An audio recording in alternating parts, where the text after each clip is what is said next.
I think that after a certain point in life, we proceed in a daze. New experiences happen, but they do little more than glance off the shell we've grown to deflect hurt and disappointment. All too often, life feels like a train, taking us on routes already laid, only able to stop at points beyond our control that other people have decided are important. We become content just to watch the world pass by, a pleasant smear across the window, rocked as gently as possible to the sleep of our final stop.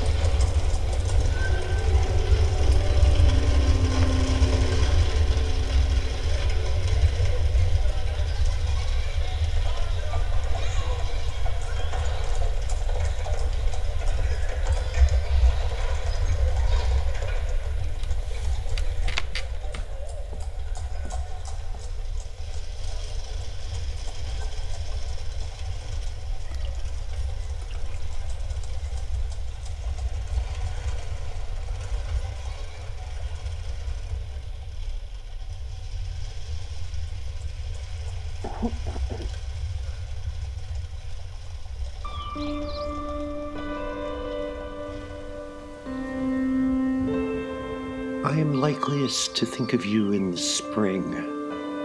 Maybe that's because of the sense of renewed possibility, or the feeling of coming back to life after the saturnine months of winter. And yet I remember you did not care for spring and wished only to jump ahead to the heavy heat of summer.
Of course, there is a kind of torture in spring's lush bounty, and its difference from my memories of you, as if the brilliant potential were a kind of bitter irony, an irony designed to hurt, to sting, to fester, above all to make it impossible to forget.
Those eyes.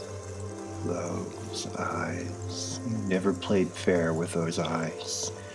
You knew I'd be unable to resist the way they sparkle like stars in a clear autumn night. Those transparent, receding pools inviting me in to explore, to possess, but never to know. But this is just words, poor orphaned words, unable to come close to capturing the enchantment of your eyes, as if everything you are swims in their iridescence. Have they dimmed? Has their luster worn off in the reflections of those who came after me, each one by one tarnishing the brilliance of your eyes until only a sad trace remains of what they were? I prefer to believe they still shine, if not mine to know, then isolated like beacons in the night, preserved in my memories as they were, as I wanted you to be. Those eyes, do they ever weep for me?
As the sun beat down like a hammer on an anvil, we lay on a strangely empty beach. We were both wet, more from sweat than from the ocean, which broke in waves that sounded bigger than they were, and yet also further away, as if heard down a long corridor. You asked me to rub you down with oil. It oozed out of the bottle onto your skin, but I felt it as if it had been poured on me. I started to rub the oil into your skin in slow, widening circles. You purred like a cat, and when I stopped for a moment, you crinkled up your nose and said, "Don't stop, it feels so good," and then flashed your silly, half-crooked smile. You turned on your stomach so I could rub the oil on your back, and it was only then that I realized there was no blanket under us. "The sand will stick to you," I said, but you answered by rolling an arm I had oiled in the sand until it was entirely covered, gritty and oily at once. And then it was me lying back and you looking down, pouring the bottle of oil and smearing it on my stomach and chest. Once again, it felt cool as your hands rubbed, kneaded, spread, pressed, pinched, released, then started again. I reached to pull you down so that we could kiss.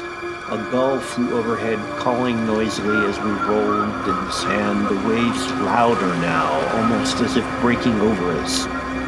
But we were still on the beach, aching, sweating, stinking in the sun, the sand caked to our bodies.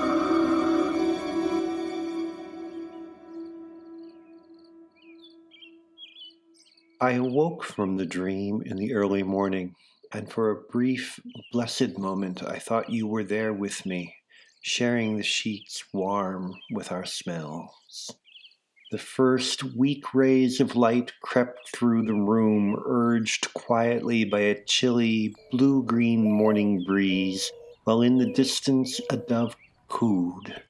Its low, soft call like an echo of my loneliness.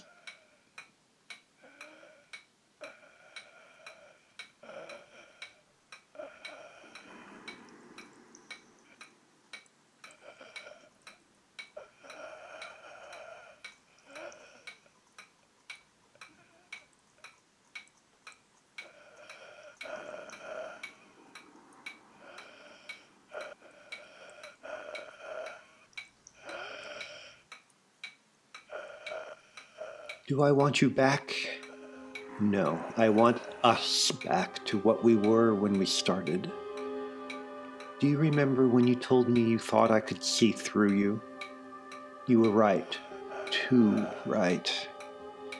Out of the mists, the remembered, the imagined, the desired, the denied, even as we groaned and sweated and fed our lusts upon each other, it was the agony of knowing it was both too much and not enough that grew into a chasm between us, widening by the day. Someday, you too will ask whether there is anything sadder than what might have been. While I cannot say I am sorry without feeling that I am lying, I can say, yes, I was wrong. Perhaps that is good enough. Only you know.